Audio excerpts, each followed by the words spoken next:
Nagbabalik na naman ang inyong tagapaglingkod ng mga balita at pawang katotohanan lamang. Naging mainit nga na usapin sa mundo ng social media.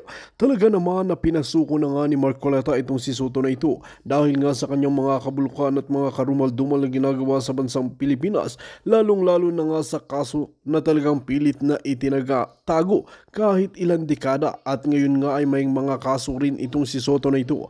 Ang nakapagtataka nga, ang nakakagulat na tanong ni Marcoleta kung bakit ito nakakawala at kung bakit ito nakakatakas sa kanyang kaso, samantalang ang kanyang mga inosente na mga biktima ay siya pa ang nakulong. Ang mga inosenteng kababayan nating mga Pilipino na walang pera ang tila na paparusahan.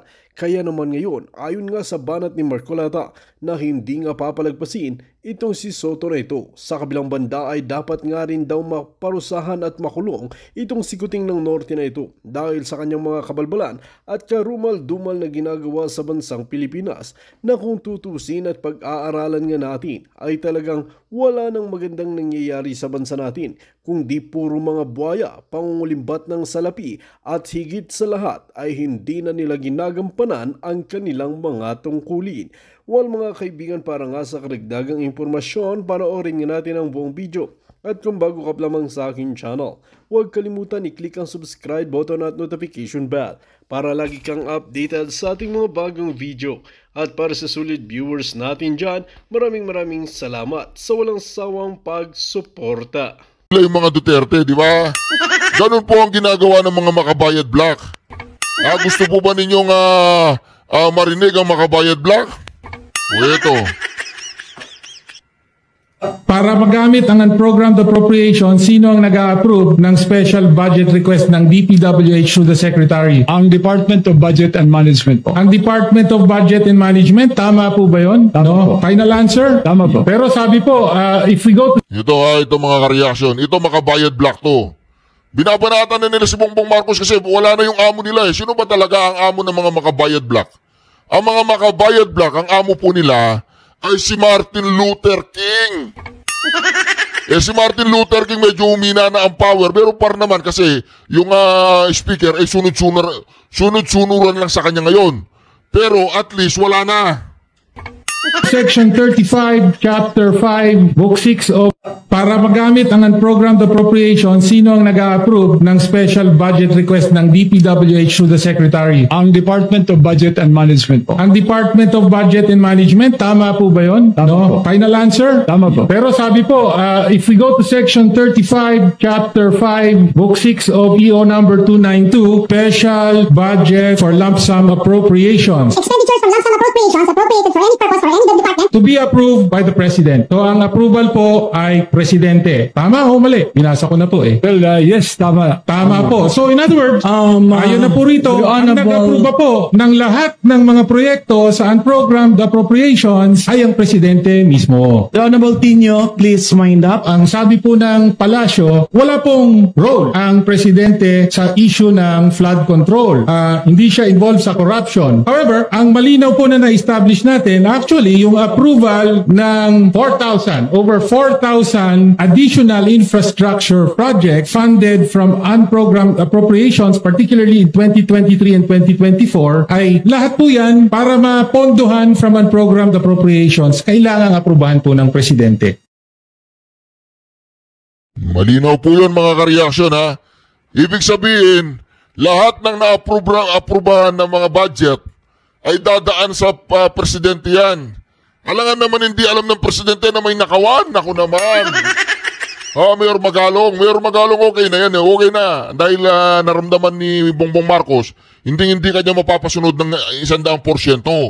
Pero patuloy mo pa rin tinatanggap sa sarili mo na ang dapat makulong lang ay si Saldi Corakot at si Martin Luther King. Si Bongbong Marcos. Ang apelido niyan, Marcos. Nako, merong reputasyon ng mga Marcoses. Ang pinaka-reputasyon nila nasa Guinness World of Record yung mga yan. Mayor Magalong. Okay, bravo. Tuloy-tuloy mo lang yan. Mananalo ka rin, huwag kang magalala. Saang field ka man pulutin pagdating ng araw. Okay? Ito na po mga reaksyon. Erwin, nasa ka? Erwin, pasok, Erwin, pasok! Wala ho tayong pakialam sa batas na yan. Sometimes, you have to bend the law to be able to please the people. Mas mataas po ang taong bayan sa batas. Am I right, Secretary Remulla? Yes, sir. Mr. Chairman. Thank you, Mr. Chair. Ito ang reaction ko nang pinatawag na ng ICI si Martin Romualdez, also known as Martin Luther King and Kim Bong-Jing. Alright, Reaction TV Base, nagbabalik reaction. Napakaganda po ng mga pag-uusapan natin yung mga reaksyon na mantagin po ninyo si Risa Hontiveros, meron daw siyang 3 billion insertion. Nako mga ka-reaction, yan po ito pong reaction video na ito mga ka-reaction ay ipinadala po, ayan ni Sir Arvin Billones 2774. Boss, check mo 2x2 kila Anthony Taberna, si Risa Hontiveros, may insertion 3 billion. Mga ka-reaction, meron po tayong bagong pakulo ngayon dito sa channel natin. Kung gusto po ninyong reaksyonan natin, yung mga may gusto kayong reaksyonan ko mga ka-reaction, mag-comment po kayo sa comment section at pipili po ako ng mga mailan-ilan sa ating mga ka-reaction na interesado akong reaksyonan. Pipili ako at parang shout out na rin, ito pong si Sir Arvin Billones 2774, shout out sa iyo. Ito po yung pinadala niya. Boss, check mo 2x2 kila Anthony Taberna, si Risa Hontiveros, may insertion 3 billion. Ganyan lang pong gagawin ninyo mga ka-reaction. Magpadala lang kayo ng mag-comment lang kayo sa comment section, mag-like at mag-subscribe po kayo Importante po, nakasubscribe kayo, tapos nakalike, tapos mag-comment po kayo at pipili po tayo sa mga subscriber natin na gusto ninyong reaksyonan kong mga topic. Okay mga ka-reaction? Dahil dyan, Sir Arvin Billones, ito, nakita ko na yung video. Ito po, pakinggan po natin at ating re-reaksyonan itong si Risa Hontiveros. Nako, tatawagan ko nga si Llamas. Llamas! Walang si Risa. Si Risa. Yung nalink sa'yo. Nalink sa'yo, di ba? Na tinotorjak mo daw nung unang panahon. Nalink sa'yo yun. Ngayon hindi na. Hindi totoo yun. Hindi totoo. Okay. Hindi daw po totoo, sabi ni Llamas. Okay, hindi mo nilamas si Risa, Llamas? Hindi mo siya nilamas? Hindi? Okay, bye Ay, mali, wrong number pala. Nako, ang natawagan ko po yung bakery, yung naglalamas ng tinapay. Sorry, sir, pangalan din niya kasi Llamas din ang pangalan, tawag namin sa kanya, Llamas. Kasi naglalamas siya ng pandesal. Nako, hindi pala si Ronald Llamas ang natawagan ko. Sorry, sir, pa-order mo ako mga 200 pesos na 200 pesos na malunggay pandesal. Tapos, bigyan mo rin ako ng Coke. Yung Coke. Hindi yung Coke na Bongbong Marcos. Yung Coke, yung regular. Ayoko yung kay Bongbong Marcos. Gusto ko yung Coke talaga. Totoong Coke, okay? Bye. Naka-order tuloy ako ng pandesal tsaka Coke. Ano ba yan? Alright mga reaction. Ito na. Ito na po, pakinggan na po natin. Ito na yung yung pinadala ni Sir Arvin Billones. Ito na po. May tanong ko lang pala. Wala ko doon sa sa pelikulang yung kasama si Matt Damon. Si Matt sa Damon. Ano ba yan? Wall ba yan? UL? Hindi, matanong ko lang pala, kaugnay ito, Senator Risa Hontiveros, totoo bang meron kayong insertion na 750 million sa inyong sa budget nitong taon na to? Hindi ako makapaniwala Kambatsero, hindi ako makapaniwala na may flood control insertion si Senator Risa Hontiveros hanggang ngayon. Hindi ako makapaniwala kasi kahit na sinabi ko na sa'yo, Kumbatsero. Kahit ako pa nagsabi. Parang mas gusto kong masakit naman yan, Kumbatsero. Sige, naniniwala na. Ayoko nasasaktan ka. Napilitan lang si Kumbatsero no? Kahit ako hindi ako naniniwala. Pero yung Kalyamas tsaka kay Risa Ontiveros na nagkatorjakan sila, malaking question mark yun. Pero dito sa flood control, walang nga ka, Risa. Nagmamalinis ka. Sabi ko na nga ba, yung mga nagmamalinis na ganito, sila yung may mga tinatagong bulok Meron pala siyang insertion Magkano ba yung insertion na? Kailangan makwenta natin yan. Hindi kaya po hindi ako makapaniwala sapagkat si Senator Risa Ontiveros ay bumoto na may panlilinlang at malaking banta ito sa ating pambansang seguridad. Si Joseph C. ay inaresto noong August 21. Ayun. May tanong ko lang pala. Wala ko doon sa sa pelikulang yung kasama si Matt Damon. Si Matt Damon. Pasensya na po, naulit. Hindi po ako mag-i-interrupt. Dire-diretso po ito. Pagkatapos nilang magsalita, ako naman, okay? Kailangan ko mag-react. Siyempre, reaction nga yung iba dyan, nagko-comment, bakit salabat ka na sabat? Bakit dada ka ng dada dyan? Reaction TVPH, sir. Ma'am, nandito po kayo sa Reaction TVPH. At ang mga ka-reaction dito, gusto po nila ako nagre-react, di ba? Di ba? Meron pang bago nagtitrending ngayon yung mga translation ko. Yung mga tinatranslate kong English, tinatagalog ko yun, nagtitrending ngayon yun. Yan, wall ba yan, UL? Hindi, matanong ko lang pala, kaugnay ito, Senator Risa Ontiveros, totoo bang meron kayong insertion na 750 million sa inyong sa budget nitong taon na to? Hindi ako makapaniwala Kumbatsero, hindi ako makapaniwala na may flood control insertion si Senator Risa Ontiveros hanggang ngayon. Hindi ako makapaniwala kasi kahit na sinabi ko na sa'yo, Kumbatsero? Kahit ako pa nagsabi. Parang mas gusto kong masakit naman yan, Kumbatsero. Sige, naniniwala na. Ayoko nasasaktan ka. Hindi kaya po hindi ako makapaniwala sapagkat si Senator Risa Ontiveros ay bumoto ng against doon sa BICAM report. Di ba, may ratification ng Senado. Yung pagkatapos ng BICAM report, ibabalik sa Senado at pagbobotohan, iraratify. Dalawa silang hindi bumoto Si Senator Risa saka si Senator Coco Pimentel, pareho silang dalawang opposition. Nasa minority. Kaya hindi ako makapaniwala na meron siyang insertion. Baka ang na flood control na flood control. Baka iniisip niyo hindi, ano lang to. Yun ang ceremonial function lang ng opposition. Ganon? Baka parang ganon. Ministerial sa parte ministerial. nila. Kaya lang, yun nga hindi kaya may ibang nag-parking din kay Senator Risa? Wala naman siyang garahe. Ikaw nga magpaliwanag, Senator Risa. Bakit nga Senator, makisuyo. Pero hindi natin nilalagyan ng Malaysia yung pagkakaroon niya ng flood control na parang ang ibig sabihin kasi ngayon pag nagkaroon ka ng flood control project sa iyong insertion, nangungumisyon ka na kagad kaya nga yun yung ating sinasabi. But to be fair kay Senator Risa Ontiveros, hindi lang 750 million ang kanyang insertion sa flood control. Hindi sa buong budget. Nasa 3 ano siya? Mahigit 3 billion. 3.01 billion. 1 billion. Tingnan ko na nga para sige, ikaw na magsabi. Hindi ako makapaniwala. Hanggang ngayon, hindi ako makapaniwala.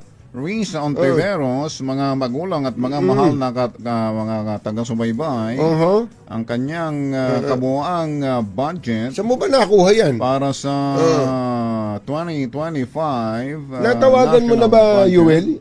Natawagan mo na ba ito. Risa Ontiveros? 3 billion, 3.035 billion. 3.035 billion, 35 million and then 800,000 to be exact. Yun ang insertion. Yun ang insertion. O yung amendment. Oo, insertion or amendments. Tapos ang kanyang flood control insertion ay nasa 700 billion, nasa 715 million. Ayun. Pakitanong nga natin. Baka na-parkingan lang siya ng iba nailagay sa pangalan niya pero hindi naman pala sa kanya. Hindi ba? May mga ganun kaya ganun yung ating contention sapagkat halimbawa, Kumbatsero, may mga idinedeklara po ngayon ang ang ilang investigador. Ano? Investigador, ang mga taga ICI, ICI taga ICC. ICC. Teka, ICI nga. ICI, mga pati mga taga local government na ghost project. Oo. Nung pala, kumbatsero, dahil sa dami ng project, yung sinusulat na coordinates, siguro nahilo na yung nagsusulat, mali ang coordinates. Kaya baka sinadya talagang sinadyang imali. Kaya nangyari yun po naging part nga ng modus talaga yun eh. Yung imamali yung coordinates para hindi mo makikita. Hindi, kaya ganito yung punto natin, kumbatsero. Nung nagkagulo na, nung naghahanap pa na ng ghost project, nung sinabi ng Pangulo, submit, di obligado mag-submit dun sa sumbong sa Pangulo yung mga coordinates ng mga proyekto. Alam niyo po ba mga kababayan, kung nakikinig kayo sa Senado, napakarami, libo daw po yung mga proyekto na mali yung nandun sa DPWH Central na coordinates. Ayun na nga. At pag pumunta ka dun sa opisina ng District Engineering Office, kumpetero, tama yung coordinates. Kaya pag ang pinagbatayan mo ay yung coordinates na nandun sa Central Office, hinanap mo dun sa lugar, walang project.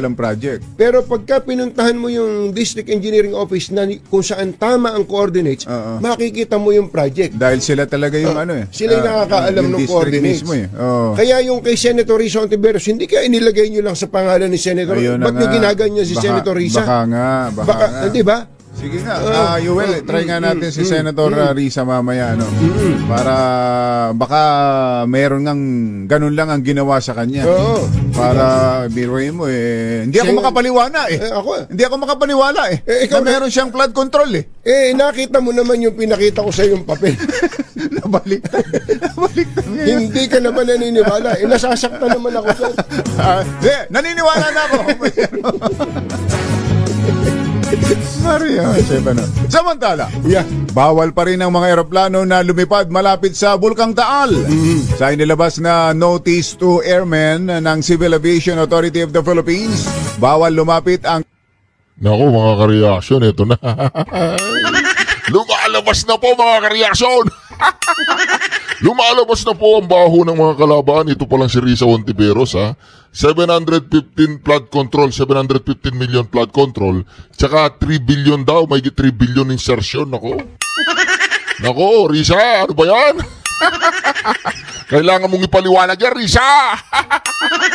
Tawagan ko si Llamas. Gusto mo, Risa, tawagan ko si Llamas. Wag. Hindi naman doon totoo yung nagtorjakan silang dalawa. Kasi ang importante po dito, mga kareaksyon, na pag-alaman po natin, dahil po kay Sir, anong pangalan nun? Si Sir Arvin Billones, boss, check mo, 2x2. Kila Anthony Taberna, si Risa Ontiveros may insertion, 3 billion. Yun. O diba mga kareaksyon, at least napag-alaman natin sa ating kareaksyon, diba? Kaya kung meron po kayong gustong reaksyonan natin, magpadala po kayo dyan sa comment section, subscribe, like, tsaka comment. Ito po mga kareaksyon ang reaksyon ko kay Risa Ontiveros. Arararararan, tarirariraran. O bulagaan na yan, Risa. Risa, di ba ang reaksyon ko dyan, Risa? Ganito ang reaksyon ko dyan. Humanda ka kay Marcoleta.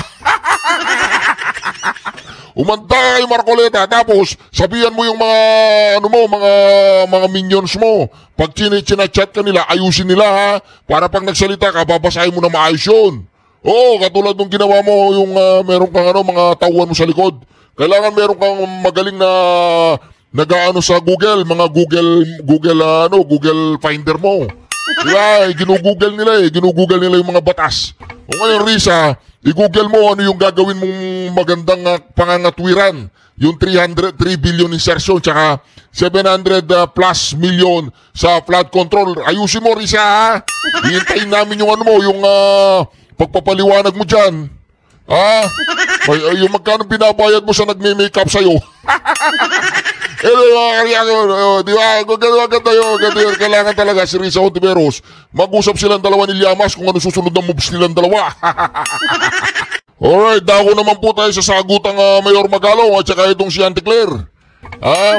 Sumagot po, pumalag, pinalagan po ni Auntie Claire, Kahapon ni Baguio City Mayor Benjamin Magalong sa pag-uugnay nyo raw sa kanya sa umano'y irregularidad sa tennis court project sa Baguio. Ano po ba ang inyong reaksyon sa kanyang naging komento na insulting at misleading umano ang inyo pong sinabi? Unang-una po, sana napakinggan niya ng buo kung ano yung sinabi natin. Wala po tayong sinasabi na siya po ay pinagbibintangan na natin sa mga anomalyang tennis court. Bago po tayo na sumagot dyan, yan po ay naitanong lamang sa atin ng isang reporter from the MPC, and at the same time, bago po yan po ay na-issue na sa kanya. So, gusto lamang din pong liwanagin ng Pangulo, hindi naman po tungkol sa conflict of interest ang pagsasabi na sana ay ito ay maidala sa legal team. Hindi po yung yung position po na maaari talaga pong magkaroon ng conflict. Yun lang po yung position po na yun. Hindi po pinag-uusap tungkol sa tennis court. So kung meron po siyang dapat nasagutin tungkol sa tennis court, nasa kanya na po yan. Dahil hindi naman po tayo ang nagpalutang ng ganitong issue, kundi po yung iba, maski nasa ibang news po, ay nabanggit na po itong tennis court na ito. Hindi umano maano yan. Opo, sinasabi po kasi ni Mayor Magalong na tila pinalalabas ng inyo raw pong pahayag na siya ay sangkot sa katiwalian. Ano po ang inyong tugon dito? Wala po tayong binanggit na siya sangkot sa anumang katiwalian. Ang pinag-usapan dito po ay tungkol sa kanyang posisyon, kung ito po ba ay nagkakaroon ng hindi pagsang-ayon sa konstitusyon. At yun po ang pinapatignan ng Pangulo at the time. At yung tungkol sa tennis court, nasabi lang po yan dahil yun po yung nabanggit ng isang reporter at tinanong po yan. Pero categorically, wala po tayong binabanggit tungkol sa kung ito man ay maanumalya o hindi. Siya na po ang bahala sumagot po niyan kung siya po ay matatanong dahil mukhang lumilitaw nga po itong issue tungkol sa tennis court. And dagdag ko na rin po. Go ahead, Yusek. Nadinig po natin na sinasabi niya na sa akin daw ay may nag-utos na mukhang iba. Someone na may nag-utos sa akin to say that. Unang-una po, ang sabi niya, hindi niya alam. Siya nagsabi, someone na hindi niya alam. So, kung hindi po niya alam, ang hirap po sigurong bigyan ng anumang comment on that. Siguro liwanagin niya muna kanyang sinabi kung sino ba yung sinasabi niya nag-uutos sa akin. So, hanggat wala po sabi kung sino ito, mananatili po itong haka-haka at guni-guni. Kasi parang nasabi po ni Mayor Magalong din na I struck a nerve na at tila may mga puwersa nga daw pong nababahala sa pagiging bahagi ninyo o niya, hindi po ninyo, niya, noon sa ICI, kaya tila nag-iba raw ho yung timpla sa kanya ng palasyo? Unang-una po, pangalanan niya po. Kung meron po siya mga dokumento, pangalanan niya po lahat yan. Pangalanan niya, maging matapang po siya sa pagpangalan ng ganyan, kung sino ba yung sinabi niya, he struck a nerve, Nino. At the same time, sinasabi niya, boss ko, kasi wala po siya sinasabi at nagmumukha lang po, lagi lang insinuation ang sinasabi niya. Kasi po tayo, wala po tayo ditong anumang boss, kundi ang Pangulo, ang gobyernong ito, hindi po tayo pwedeng utusan para magsabi ng mali.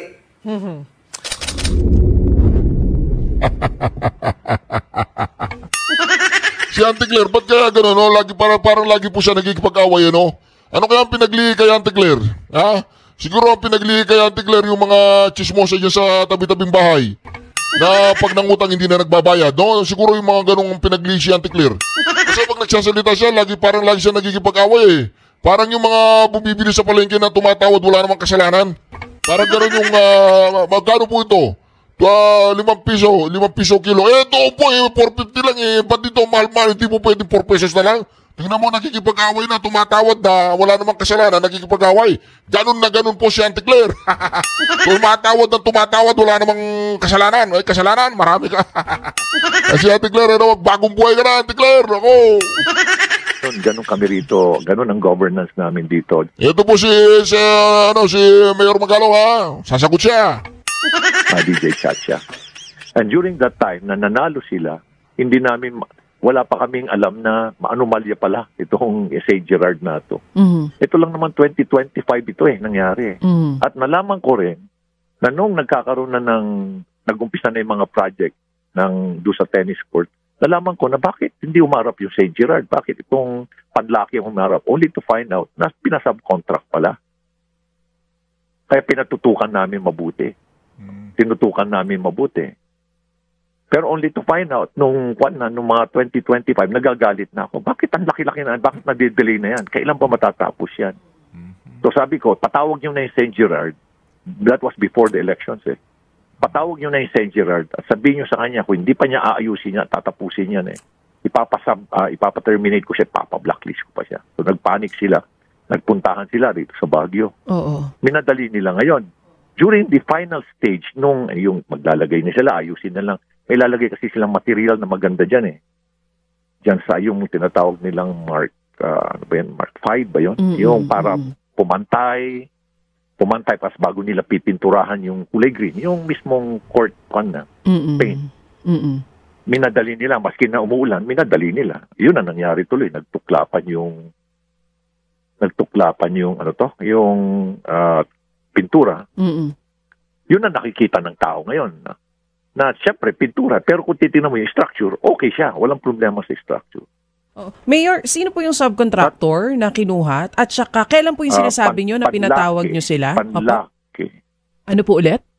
Pinatawag ko yan eh. Kailan ba yan? Namura-mura ko yan sa tennis court eh. Yan si Diskaya eh. Kailan ba yun? Mga 2 months ago, 3 months ago. Namura-mura ko yan sa tennis court eh. Galit na galit ako dyan eh. Okay. Manlaki po ang subcontractor? Tama po ba yung dinig namin? Panlaki. Panlaki. Oo, panlaki po. Kasi alam Mayor, mo, nalaman namin na ganun pala ang negosyo niya. Yan si Diskaya. Kukuha ng kontrata, tapos ibebenta lang niya. Flip lang niya. Ganun palang ginagawa niya. Oo. So, nangyari, Mayor, 2 months ago, pinatawag nyo sila nung nalaman nyo na yung tungkol sa project. Pero ang sinasabi kasi nila dito, di ba, August 11 daw po nilabas ni Pangulong Marcos Jr. yung listahan ng mga Diskaya. Pero ang sinasabi po nila dito, yung September 20 lumabas yung tungkol sa tennis court. Bakit daw po matagal na tahimik kayo tungkol dun sa tennis court project? Hindi daw po kayo nagsalita. Ano pong explanation dun?